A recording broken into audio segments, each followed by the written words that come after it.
Hey there!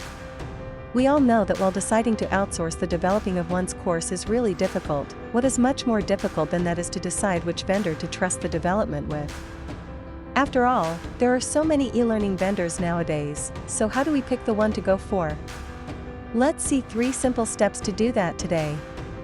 1. Shortlist a few vendors who are from the list of top e-learning vendors and have been vetted by the e-learning industry, the ATD, the Brandon Hall and the training industry.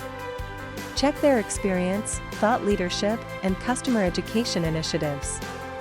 2. Evaluate their websites, pick the top 3 vendors, and assess their understanding of the subject matter. Ensure the e-learning outsourcing vendor's core business is e-learning development, review their team members, and maybe even ask for resumes of the team members you will be working with.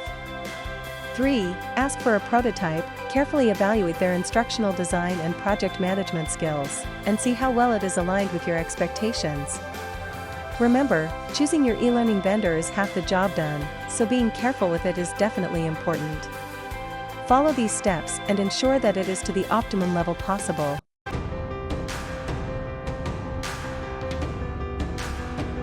If you are not already subscribed, go ahead and hit the subscribe icon right now so you don't miss anything in the future. Thank you so much for watching. See you soon with another insightful video.